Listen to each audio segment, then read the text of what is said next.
अरे मैंने कहा था ना कि मेरे पास पैसे नहीं है, फिर भी मुझसे पैसे क्यों मांग रहे हो? मैं तो अभी ठीक से सोकर भी नहीं उठा हूँ। अगर मुझे आपको पैसे जलाकर भेजने हैं तो कम से कम जागने तो दीजिए। दादाजी गुस्से में बोले, तू सो कैसे सकता है? मुझे पूरे 1 महीने से सेना की तनख्वाह नहीं मिली है। सैनिक बगावत करने वाले हैं। तो दादाजी आप जल्दी मरिए और अगले जन्म में मेरे घर पैदा हो जाइए। मैं आपका बाप बनकर आपको खूब प्यार दूंगा। बेवकूफ, अगर हम एक बार और मर गए तो हमारी आत्मा हमेशा के लिए खत्म हो जाएगी। अगर तूने पैसे नहीं भेजे तो मैं खुद ऊपर आकर तुझे नीचे ले जाऊंगा और अगर जरूरत पड़ी तो हाथ पकड़कर सिखाऊंगा कि मेरे साथ कैसे आया जाता है। कल तक पैसे नहीं मिले तो समझ लेना मैं खुद लेने आ रहा हूँ। दादाजी आप सच में मेरे सगे दादाजी हैं। ठीक है, अब निकल, मुझे युद्ध पर जाना है ताकि तेरे भविष्य के लिए इंतजाम कर सकूं। अगले ही पल मैं घबराकर नींद से जाग गया। मैंने जूते तक ठीक से नहीं पहने और सीधा कागजी सामान बेचने वाली दुकान की तरफ भागा। मुझे डर था कि कहीं देर हो गई तो दादाजी सच में मुझे लेने ना आ जाए। दुकानदार बोला, भाई तुम रोज अपने दादाजी के लिए इतने पैसे जलाते हो, हजारों करोड़ भेज चुके हो, फिर भी कम पड़ रहे हैं। क्या पता दादाजी को परलोक में कोई महंगा शौक लग गया हो। ऐसे कब तक चलेगा? ये देखो, कागज का नोट छापने वाला प्रिंटिंग प्रेस, इसे जला दो, जितने चाहें उतने पैसे खुद छाप लेंगे।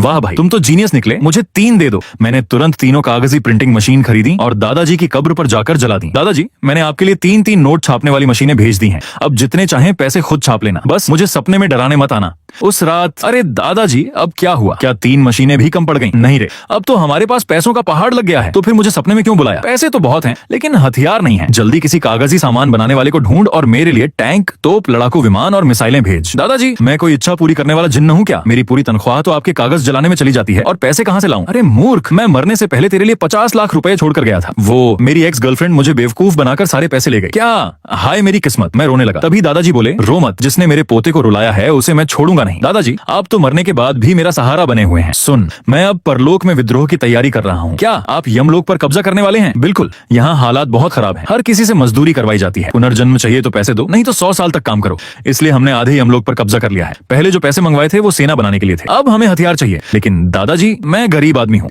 चिंता मत कर, हमारे साथ एक अरबपति भी जुड़ गया है। मैं आज रात उसकी पोती को सपना भेजूंगा, वो तुम्हें पैसे देगी। क्या कोई अरबपति भी आपके साथ विद्रोह कर रहा है? अरे नहीं, उसके बेटे ने मरने के बाद कभी उसे पैसे नहीं भेजे। बेचारा फूल बेचकर गुजारा कर रहा था। वैसे क्यों ना मैं उसकी पोती की शादी तुमसे करवा दूं? दादाजी, ये तो और भी बढ़िया रहेगा। ठीक है, खुशखबरी का इंतजार करना। फिर दादाजी ने मुझे एक ताबीज दिया, इसे संभाल कर रखना, अगर कभी मुसीबत आए तो इसे तोड़ देना। मैं तुरंत तेरी मदद करने आ जाऊंगा। अगली सुबह मैं ऑफिस पहुंचा ही था कि बाहर खड़ी लग्जरी कारों की लंबी लाइन देखकर दंग रह गया। ये कौन सा अरबपति आ गया? मेरे साथी ने कहा, अरे तुम्हें नहीं पता, हमारी कंपनी को शहर के सबसे बड़े बिजनेस परिवार ने खरीद लिया है। मैं मन ही मन खुश हो गया। लगता है दादाजी ने सच में काम कर दिया। तभी एक बेहद खूबसूरत महिला मेरी तरफ बढ़ी। तुम रोहन हो? जी। लेकिन आप कौन? मैं घू शुएचिंग हूँ। मुझे लगता है तुम मुझे पहचानते हो। बिल्कुल पहचानता हूँ, आप तो मेरी होने वाली पत्नी है। उसका चेहरा तुरंत गुस्से से लाल हो गया। कल रात मेरे दादाजी सपने में आए थे। उन्हें किसी ने बुरी तरह पीटा था और उन्होंने बताया कि इसके पीछे तुम हो। क्या? मैं अंदर ही अंदर चीख पड़ा। दादाजी, आपने कहा था बात करेंगे, लड़ाई नहीं करेंगे। महिला ने ठंडी आवाज में कहा, मेरे दादाजी को मेरे पिता भी नहीं संभाल सकते थे और तुमने उन्हें पीट दिया। अब बताओ तुम्हें क्या सजा दी जाए?